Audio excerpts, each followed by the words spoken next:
Switch গিয়ারে কোন circuit breaker use করা হয়, কোন রিলে ইউজ করা হয়, এগুলো ইম্পর্টেন্ট, বাকি কিছু অতটা ইম্পর্টেন্ট নয়। আপনাদের এরকম আই-50 ল স্ট্যান্ডার্ড এগুলো লেখার কোনো দরকার নেই, জাস্ট একটু নোট ডাউন করেন কোন সুইচ গিয়ার, কোন কোন রিলে, কোন কোন সার্কিট ব্রেকার দ্বারা গঠিত, এইগুলো বুঝে রাখতে হবে।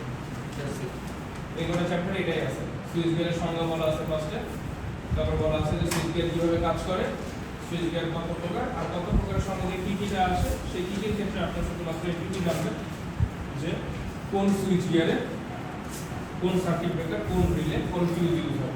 এর কোনো সুবিধা অসুবিধা জানা দরকার নেই। এইটুকু, এটা হচ্ছে আমাদের প্রথম স্লাইড।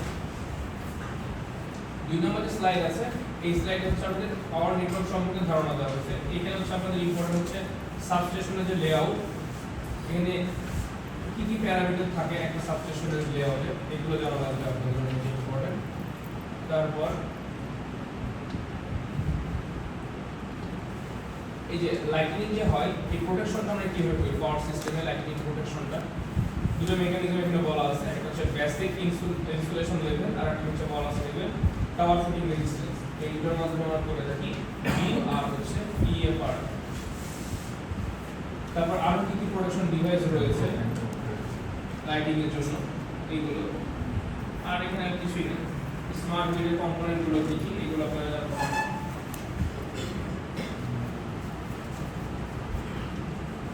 এটা হচ্ছে আপনাদের 2 নম্বর স্লাইড।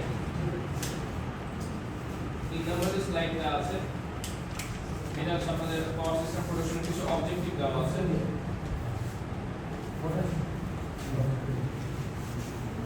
সারের আছে তো এখানে সিস্টেমের যে ফল্টগুলো হয় সেটা কি কি কারণে হতে পারে সেগুলো বলা আছে।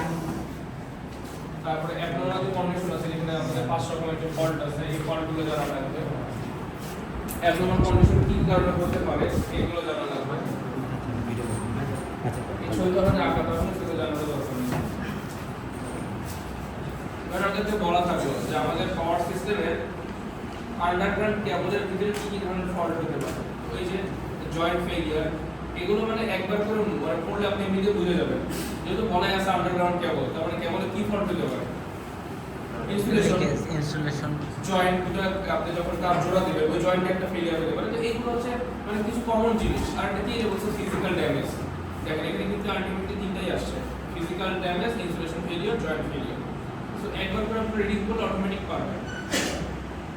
এগুলো কি কিন্তু ছবি, এগুলো ছবিগুলো তো কিছুই নেই। এগুলো এই যে করোনা কাকে বলে, এটা একটা ইম্পর্টেন্ট টার্ম, এটা সব জায়গার জন্য ইম্পর্টেন্ট। করোনা কাকে বলে, এই যে এখানে পুরো ব্যাখ্যা করা আছে করোনা কাকে বলে, প্লাস করোনা হয় কি কি কারণে, আর করোনা কিভাবে আমরা প্রতিকার করব, এইগুলো করোনা কাকে বলে, কিভাবে হয়, আর প্রতিকারটা কিভাবে হবে, এটা আমাদের জানা ব্যাপারটা। তো এটা বলা আছে ডিজাইন টু প্রিভেন্ট ফল্ট। ওই যে ফল্ট হলে প্রতিকার করার যে ডিজাইনটা, সেই ডিজাইনের মেকানিজম এখানে বলা আছে, এটা লাগবে। এই ছবিগুলো দরকার নেই, এটা দরকার নেই, এটা আমরা পেয়ে গেছে। 4 প্রোডাক্টিভ রিলে, এখান থেকে হচ্ছে আমাদের সবকিছু ইম্পর্টেন্ট। যেমন হচ্ছে আমাদের রিলের যে ফাংশনিং কি কিভাবে কাজ করে সেটা,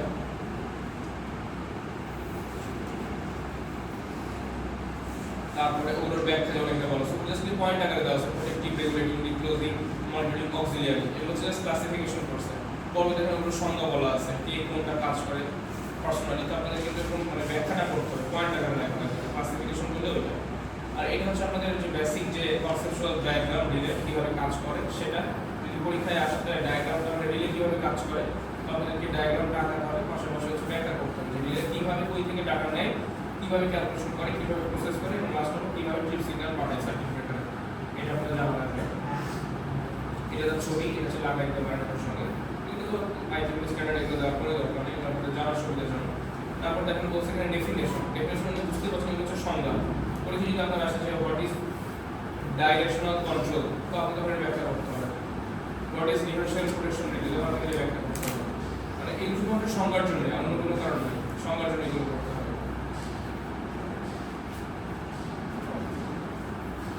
সব এখানে ডেফিনেশন,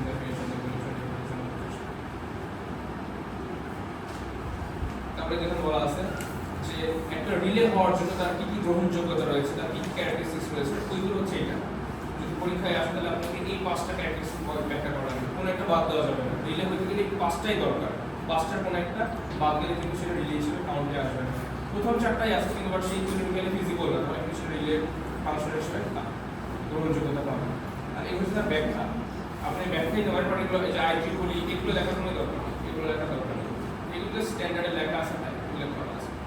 তো এটা হচ্ছে মিনিমাম ব্যাখ্যা। আপনাদের মার্ক দেখে বুঝবেন, যদি মানে 5 মার্ক মানে 2-3 মার্ক থাকলে মনে করবেন যে এগুলো স্মার্ট আকারে লিখলে হবে, যেগুলো 5 মার্ক থাকবে সেগুলো একটু ব্যাখ্যা আকারে লিখতে হবে, যেমন যে নিচে ব্যাখ্যা আকারে লিখছে।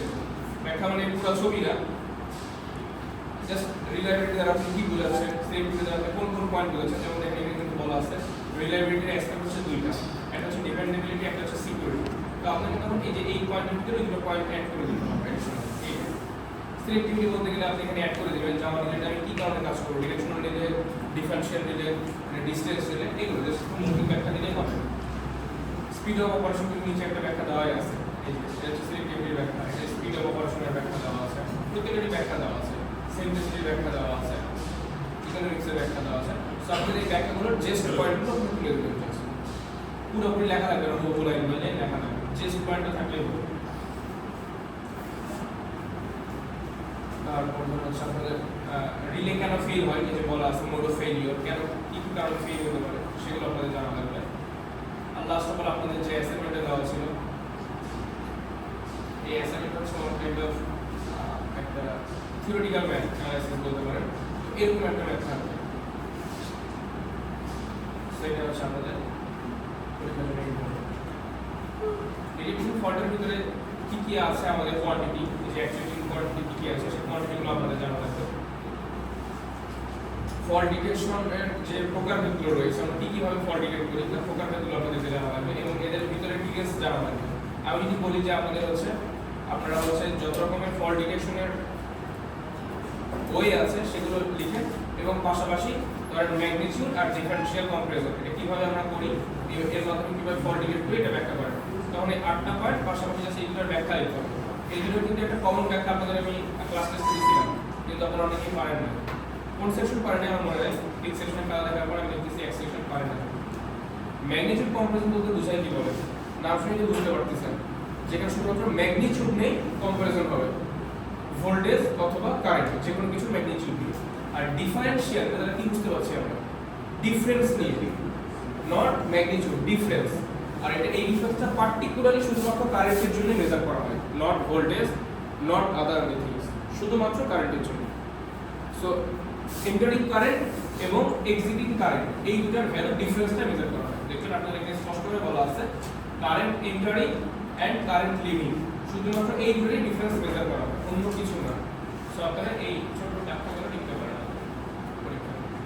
তো এখান থেকে কিন্তু আমাদের এরকম পার্থক্য টাইপের জিনিস থাকতে পারে, আমি যেটা একটু আগে বললাম ম্যাগনিটিউড কম্পারিজন এবং ডিফারেনশিয়াল কম্পারিজনের মধ্যে পার্থক্য নেই, দুটো বা তিনটা পয়েন্ট ডিপেন্ড হয়ে যাবে। এটা খুব ইজি, প্রত্যেকটার এই ব্যাখ্যা দেওয়া আছে, দুটো ব্যাখ্যা দিলেই হবে। এর কোনো সুবিধা অসুবিধা নেই, জাস্ট এই ব্যাখ্যা আছে। 5 গেল 6 হচ্ছে বাসবার, যে বাসবারটা এখানে ওঠে নাই। তো বাসবারের ভিতরে দেখবেন আপনাদের 8 রকমের বাসবার যেটা বলা আছে, এই 8 রকমের বাসবার তাদের ছবি আঁকানো এবং প্রত্যেকের সুবিধা অসুবিধা, এটা ম্যান্ডেটরি। 8টা বাসবারের ছবি আঁকানো এবং প্রত্যেকটার সুবিধা অসুবিধা, যাতে করে আপনি যদি ধরেন সিঙ্গেল বাসবার এবং ডাবল বাসবারের সুবিধা অসুবিধা জানেন। যদি আমি বলি এখন পার্থক্য লেখেন তাহলে কি করবেন, এর সুবিধাগুলো বাম পাশে, অসুবিধাগুলো ডান পাশে, এর অসুবিধা বাম পাশে, অসুবিধা ডান পাশে, শেষ পার্থক্য হয়ে যাবে। তো এইটা একটা 7 নম্বর হচ্ছে কোনটা, 7 নম্বরে সার্কিট ব্রেকার। এটা তো সুইচ গিয়ার আছে, আচ্ছা এটা ফিউজ। 7 নম্বরটা এখানে রাইট, 7 নম্বরটা হচ্ছে আমাদের সার্কিট ব্রেকার, যেটা বইয়ে আছে মেকানিক্যাল বই।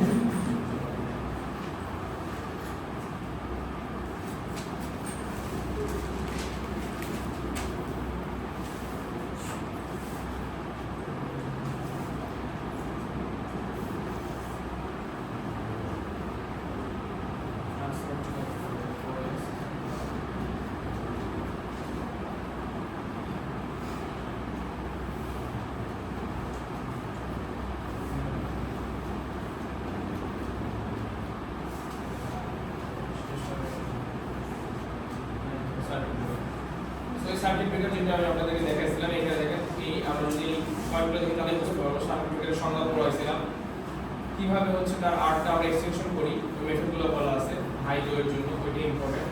কিছু যে ইম্পর্টেন্ট টার্ম রয়েছে সংজ্ঞা যেগুলো ব্যবহার করতেছি ওইটা ক্লাসিফিকার সার্কিট ব্রেকার কত প্রকার, যেমন হচ্ছে গ্যাস, অয়েল, এগুলো ভাগ করা আছে, ওই ভাগগুলো জানা রাখবেন। অয়েলের ক্ষেত্রে দুই রকম আছে, ওইগুলো সুবিধা অসুবিধা। তারপরে এয়ারব্রাশ সার্কিট ব্রেকার সুবিধা অসুবিধা, সালফার এক্সাম্পল সার্কিট ব্রেকার সুবিধা অসুবিধা, প্লাস এদের কনস্ট্রাকশন কিভাবে হয় এটা। লাস্ট অফ অল আপনার কিছু ম্যাথ আছে দেখবেন, এই circuit breaker rating related math যে চারটা ম্যাথ করানো হয়েছিল, আর টিউটোরিয়ালের জন্য দুটো ম্যাথ ছিল, এটা অ্যাসাইনমেন্টে বলা ছিল। এই ছয়টা ম্যাথ আপনাদের জন্য ইম্পর্টেন্ট, যেগুলো হচ্ছে আপনারা দেখে নেবেন। আর লাস্ট অফ অল আছে আপনার ফিউজ, ফিউজটা খুবই ছোট, ওইটা একদম এই যেটা ফিউজ, এখানে হচ্ছে আপনাদের এই যে ফিউজ কাকে বলে, তারপরে তার সুবিধা অসুবিধা, টাইম কার্ভ ক্যারেক্টারিস্টিক্স এর ইনভার্স যেটা ফলো করে সেটা, এগুলো দেখুন ও খুব সুন্দরভাবে এটা পয়েন্ট আউট করছে, এটা খুব ভালো ইয়া করে নোট করা হবে। রেটেড কারেন্ট ফিউজিং কারেন্ট খুব সুন্দর প্লট করছে, কারণ ফিউজ হতে গেলে তার দিকগুলো আপনাদের থাকা লাগে ভালো, সেগুলো এখানে লেখা আছে। পাশাপাশি ফিউজ এলিমেন্ট হিসেবে যে অনেকে ম্যাটেরিয়াল লিখছে না, এই যে একটা পয়েন্ট ইউজ করছে, এখানে বলা ছিল যে আমরা এখন ফিউজ এলিমেন্ট হিসেবে কপারের পরিবর্তে সিলভার ইউজ করি।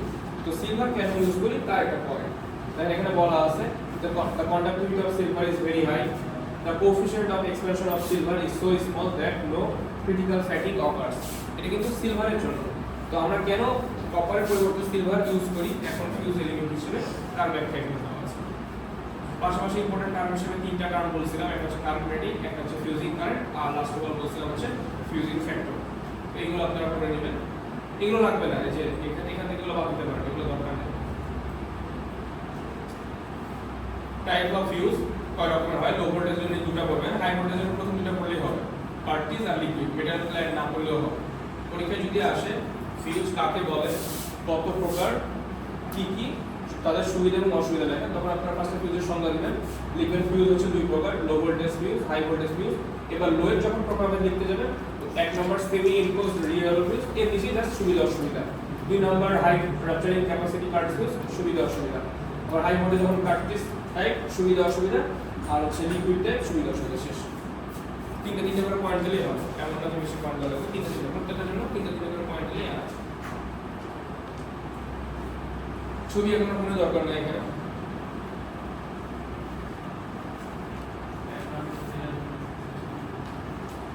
আর লাস্ট অফ অল হচ্ছে আপনার যে একটা প্রমাণ ছিল, যেটা এখানে মিস করছে, প্রমাণটা তুলে নাই।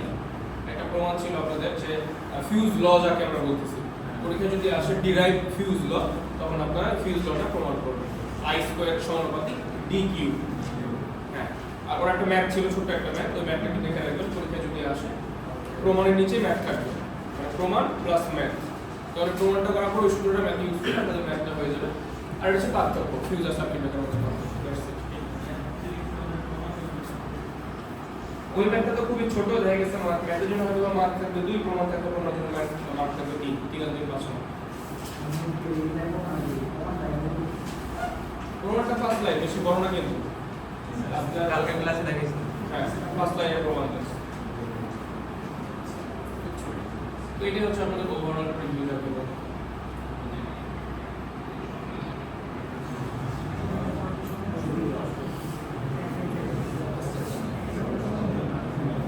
বলেন এবার আপনারা যে কোর্সে নিয়ে আপনাদের পড়ার ভিতরে